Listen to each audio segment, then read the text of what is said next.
You talking to me? It's gonna be legendary.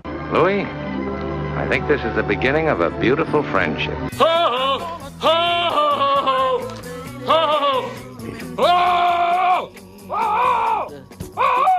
They're here. All right, Mr. DeMille, I'm ready for my close-up. You're listening to Natalie Lipka and Wayne Frazier on Hollywood Close-Up.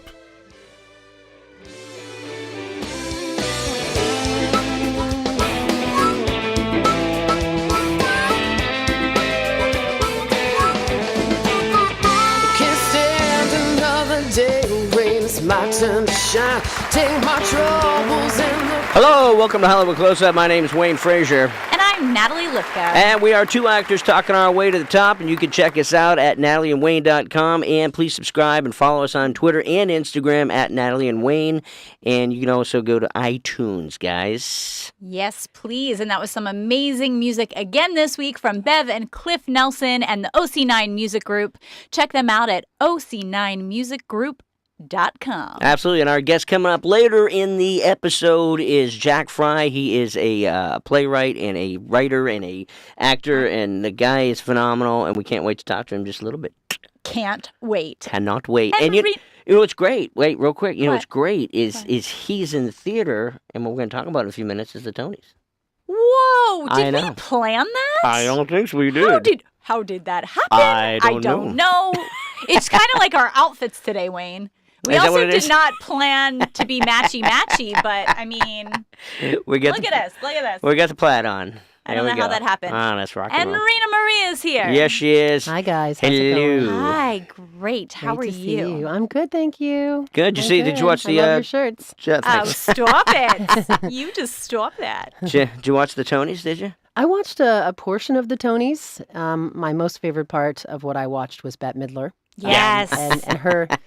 You know, her acceptance speech, and I love when she said, "Turn that crap off." That just made me, I was like, Bet, I love you forever. And she waited for them to turn it off. She let them, try and play her out. She let them play out while they played her out, and then she finished her speech. At one point, I started to feel this, like, visceral tension where I was like, oh, who's going to win this standoff? And Bette won. Yeah. Bette Midler won. She held it. It was her first Tony for acting. If you can, which is unbelievable. I can't believe that. And I love how she talked about what revival means and what, it was like such a little educational moment. Right. Mm-hmm. And she also, she talked about how important those kinds of productions are in the times that we're living in now. And I thought that was important because we are living in a particular time that is very different for most of us, right? Right. And so I love that she threw that in there too. She kept it topical and she didn't get political straight out, but she kind of did a little. Yeah. So, right. She kind of tiptoed. She kind of, in a good way. That's in a very professional way. Yeah. She's a stand-up gal. Well, she's always the wind beneath my wings. Oh, Wayne, I knew you were going there. I know. I was trying to figure out how to work that in, like something with being at the beach. Did you ever know that you're my hero? Good old Bet. And speaking of heroes, how about Kevin Spacey? Yeah, man, he kicked it, didn't he? He is a hero. I mean, his performance in the opening was just beyond. It just blew me away. Yeah. Honestly. Great impressions. The guy can sing. He can act. Dance. He can dance. And it was funny, and the cameos of Stephen Colbert and Whoopi Goldberg and Billy Crystal was on there. Yes, on the screen. It was just really fun. It was a good. Yeah, it was a good show. I didn't get to see all of it, unfortunately. But some of the winners. Best musical, Dear Evan Hansen. Do you know anything about this one? Sadly, I don't. I mean, just from watching or reading up before the Tonys, but they won 6 awards over all of the Tonys. Okay. Yeah, I don't know much what the story is. I know that there was a Groundhog Day musical. Yes, which I'm not sure if they won any awards. I'm looking at playbill.com, and they do have, here's a look at the tally of winners. Mm-hmm. So, and Hello Dolly, which was... Hello Dolly! Hello Dolly! Oh, my goodness. I don't know what to say after that. You left me speechless, I know, Wayne. because you are the wind beneath my wings. Is that the wind beneath your wings? It is the wind. Oh my goodness. Hello, Dolly. Hello. Anyway. Anywho, what a Yes, great show. Good stuff. Always the Tonys. Good stuff. What was the best director on that stuff there? Was it somebody? Best direction of a play was Rebecca Tatchman. I had to go there, didn't I? I'm not sure how to pronounce her last name. I apologize. Yeah, that's okay. Best direction of a musical, though, was Christopher Ashley, Come Okay. From Away. Okay. Best revival of a play was August Wilson's Jitney.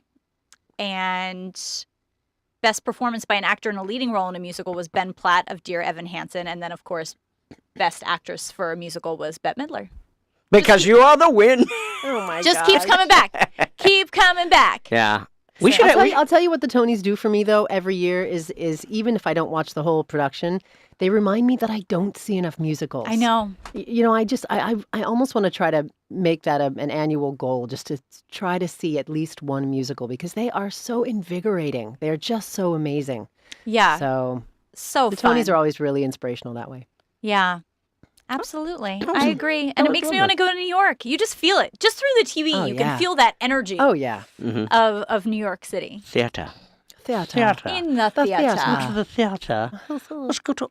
Because right now we're like way off Broadway right now. We are off Broadway. Los Angeles, you get off the plane, and we're still off Broadway. But Very true. Yeah, that was fantastic. Congratulations to all the winners and all the wonderful moments on the Tonys this past Sunday. And great job, Kevin Spacey. Absolutely. Wonderful. Well, I'm going to start my social media moment, actually, and it's going to start with Kevin Spacey. I so like that. Let's Here get we that go. music going. Speaking of musicals. Okay, well, at Kevin Spacey tweeted, grateful for all the kind tweets that came crashing through. The Tony Award for Best Fans goes to ... you. Hashtag Tony Awards 2017. I thought that was really sweet of Kevin Spacey to post that. And have you guys heard of Binky? Anyone? And I don't mean Binky. I know a lot of people call a baby pacifier A Binky. Binky, right. Binky. But this is not that Binky. Binky is actually an app. I was reading about it on Mashable.com.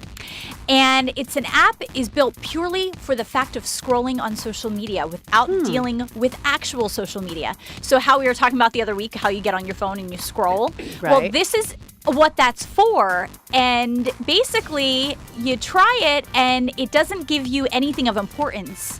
But that's the whole point.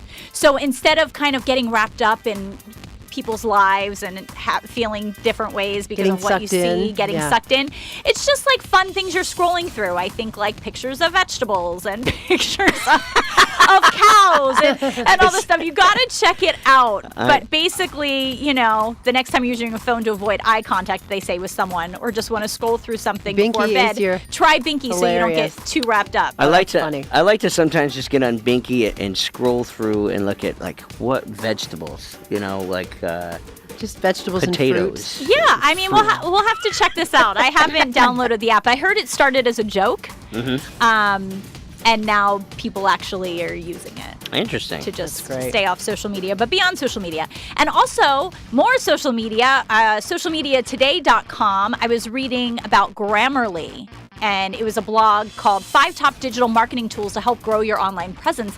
And Grammarly, I may have spoken about that before. It automatically checks your writing for grammatical and spelling errors through the app. But what's also amazing, I read that they have a Google Chrome extension.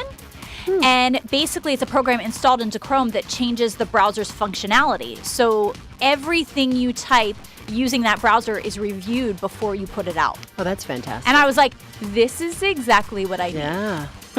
So check that out, Grammarly and socialmediatoday.com. And that's my little social media Yeah, moment. it was delightful. That was fantastic. Oh, go on. It's now it's time for some not so quick and quirky news with Wayne Frazier. Wayne Frazier. Dee-dee-dee-dee-dee. So Wonder Woman continues to dominate the box office this past weekend as Tom Cruise's The Mummy comes in second.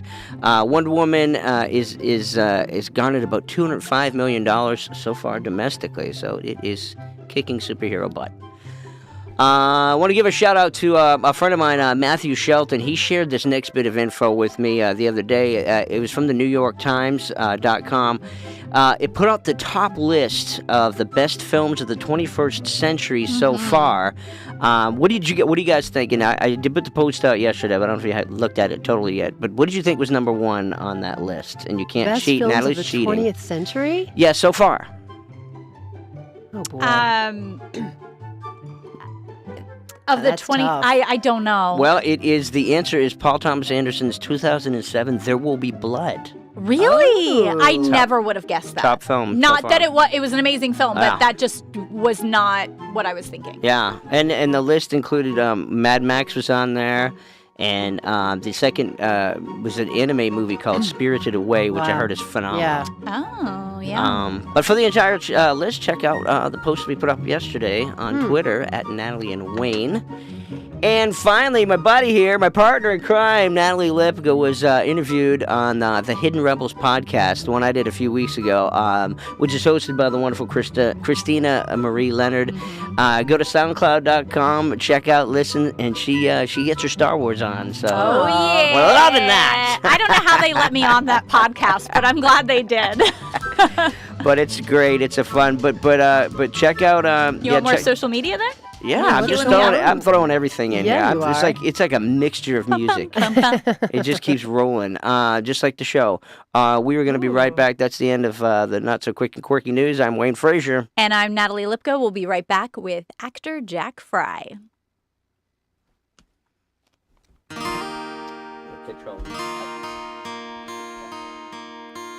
I woke up reaching for his hand. That's when reality sank in. It's debilitating.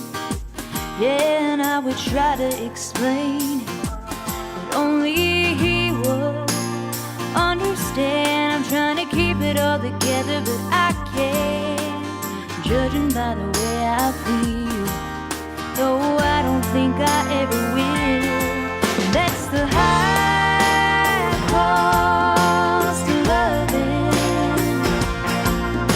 It's learning how to live life without it.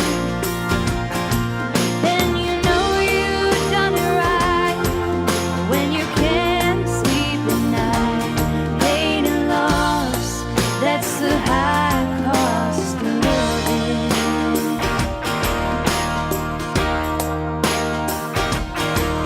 Had our whole lives mapped out, but that's all gone now. It's paralyzing. I'm down on my knees and crying. But I heard once, somewhere at the end, the hurt is equal to how much you care. I must have loved him well, 'cause I'm going through hell, and that's the high cost of loving. Yeah, it's learning how to live life. We are back on Hollywood Close-Up. I'm Natalie Lipka. And I'm Wayne Frazier. We have a very special guest in the studio. He is an award-winning playwright, actor, solo artist, and teacher. He's the creator and star of Einstein the play. And they call me Mr. Fry. We have Jack Fry with us. Hello, hello, hello. Hello.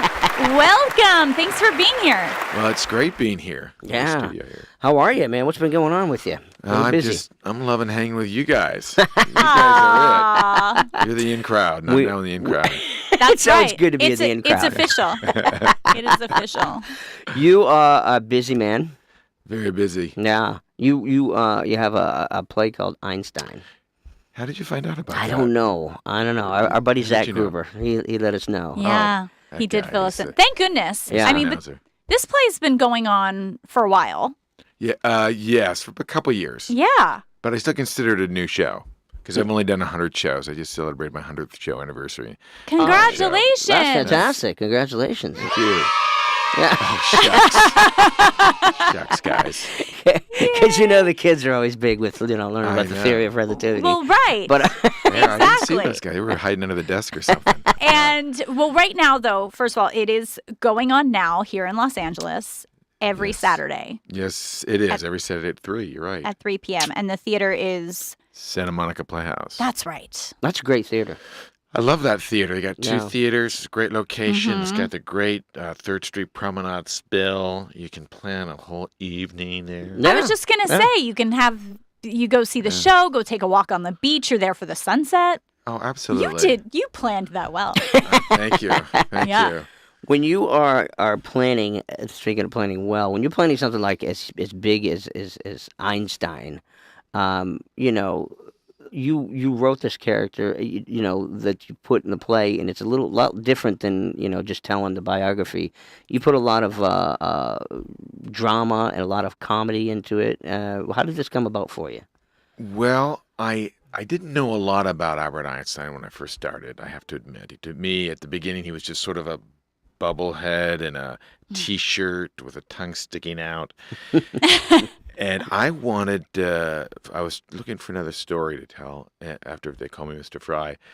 And I wanted to see what Einstein thought about metaphysics, you know, astroplaning, different dimensions, things we can't see, sliding doors. So, well, let me see what the man says. So I looked him up, and I came across a story about him as a young man, the pre-crazy haired Einstein. It's really sort of the story that made his hair crazy. And so, yeah, at the beginning of the show, he's got regular hair. At the end of the show, it's like, it's nuts. You kind of understand why he kind of went that way.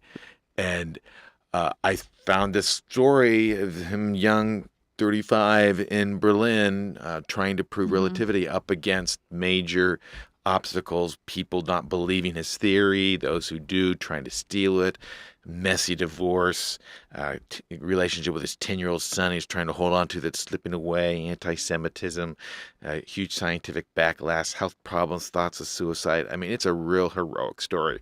And I was, oh my God, I have to tell this. Yeah. So Wow, and you did obsession. a lot of research I to did. tell that story. You know, I've learned that it takes a lifetime to study somebody's lifetime. It'd take me double lifetime if I were to do your guys' show. Oh, sure. Right. Yeah, absolutely. Well, 'Cause we can talk about that because you're going to play both of us. In Yeah. It, right?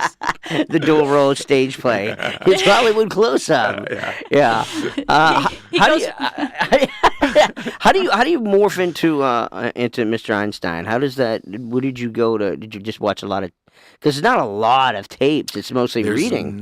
There's not a lot of tape on it. And also, when you find him talking, he has a very thick German accent. So it's sort of hard to understand. So I sort of chose, you know, when he learned English, and when they learn English, Britain English. So Right. a little bit of an English accent with a little bit with a German lilt. So he's understandable, he's clear. And and then I sort of emotionalize externally what he's feeling internally. I don't know if you followed that because I barely did. Hold on. I don't know. Okay. Can you repeat that? I don't think I'm capable. You Emotionally, internally. What he has externally, what you see externally. Yeah, Is that what you said? I'm That makes sense. You know, a lot of people go, well, you know, he was very quiet, and you know, when he was going through all this, he really did internalize him. It almost killed him. He had really bad stomach, and after this fight for his theory among competitors, and he finally is the victor. He was down for the count for months, and Elsa had to nurse him back to health. So he internalized this drama that was going on. And my job as an artist is to externalize it for the audience so they can see it happening before them. Right. Right. And so I'm curious, you have brought in a director for this.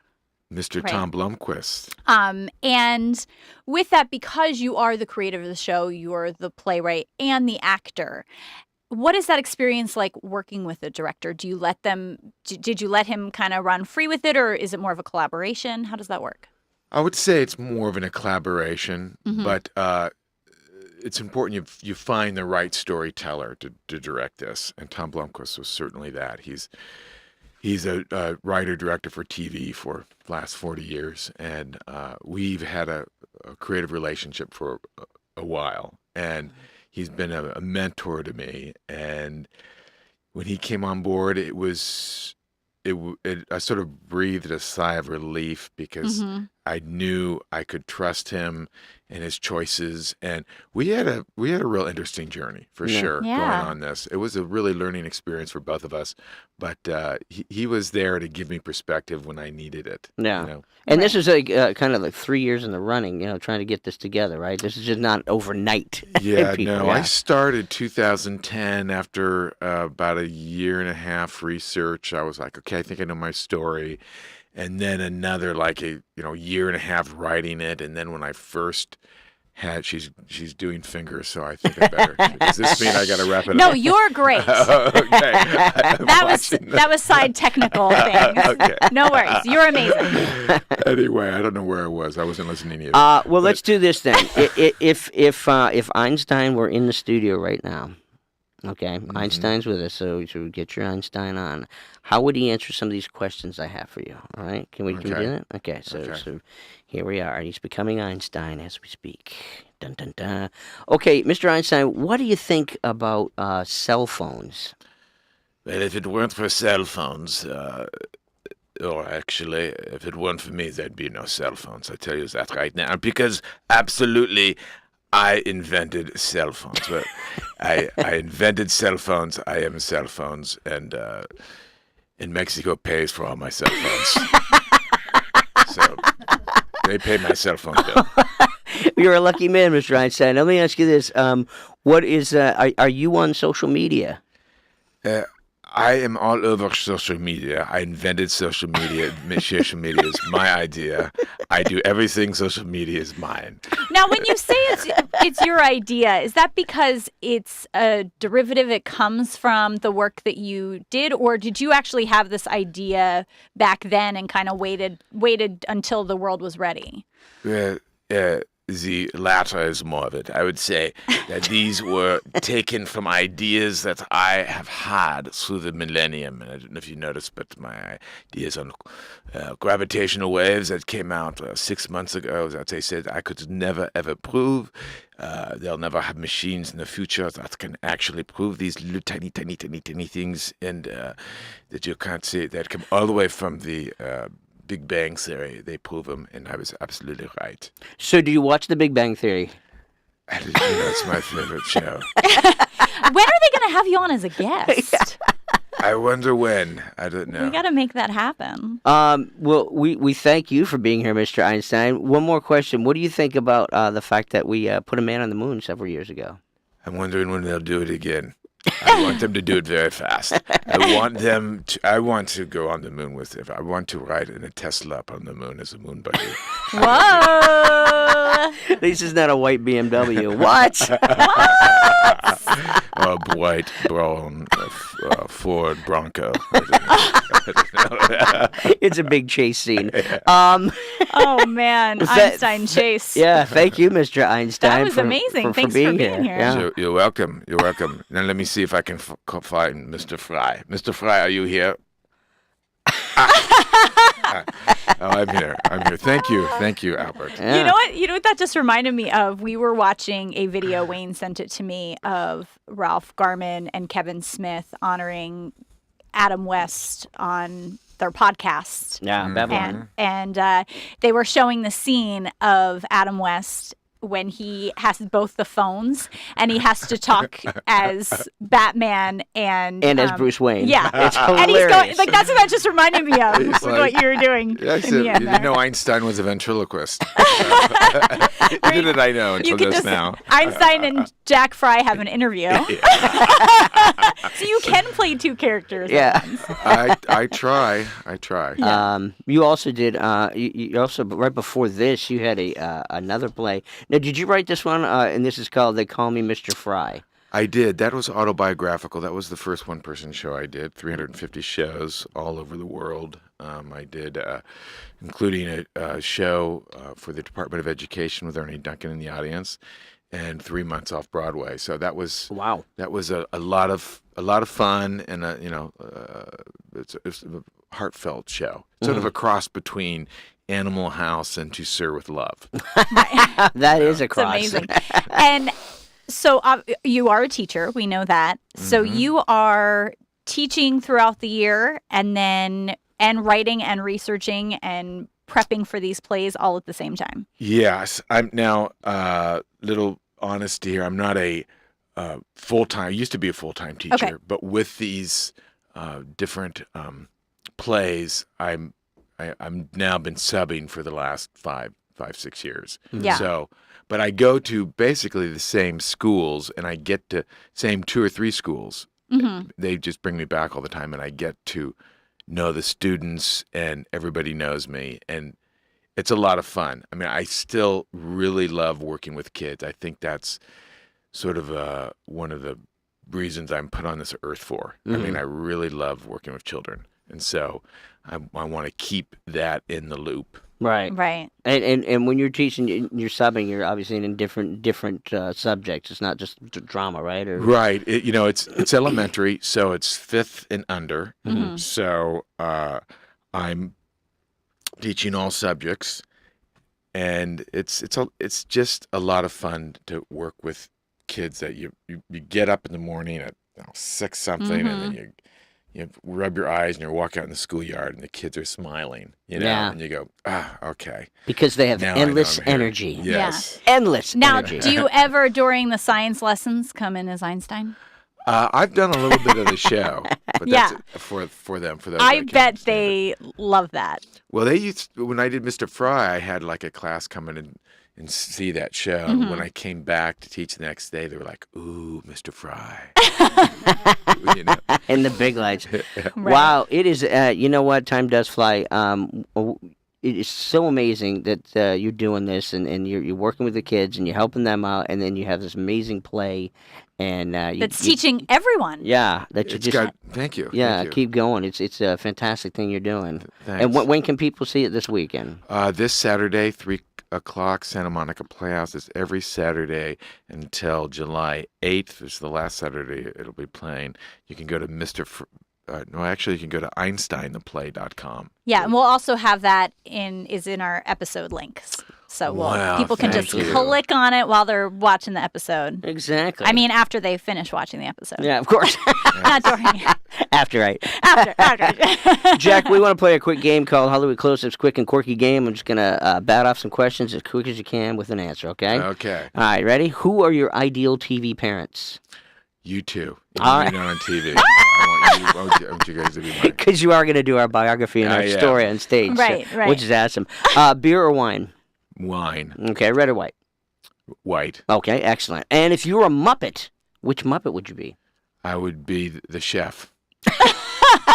Okay, nice.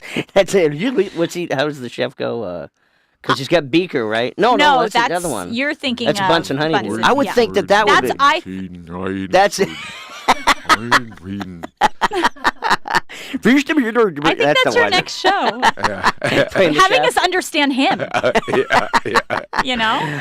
Favorite question on Hollywood Close-Ups Quick and Quirky Game. What's your favorite podcast you're on right now? Called Pineapple. All right. Close enough. Wrong answer.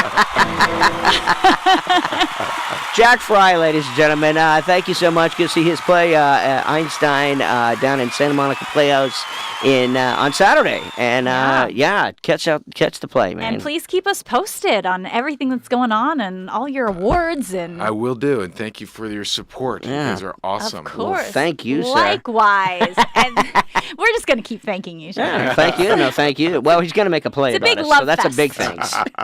And, of course, thank you to the Network Studios, Rena Marie, and all of our listeners. Yep, and music once again this past weekend from Bevan Cliff, and it's the OC9 Music Group. You can check them out at OC9musicgroup.com. And please remember, cancer has affected so many of our lives, and you can help by donating to cancerresearch.org and the Leukemia and Lymphoma Society, LLS.org. Let's end this disease once and for all. And for Hollywood Close-Up, I'm Wayne Frazier. And I'm Natalie Lipka. Until the next one. Peace. You've been listening to Hollywood Close-Up with Wayne Frazier and Natalie Lipka. Be sure to visit natalieandwayne.com for past episodes as well as information on future ones. Also, be sure to rate and comment about the show in iTunes. Until next time, bye-bye.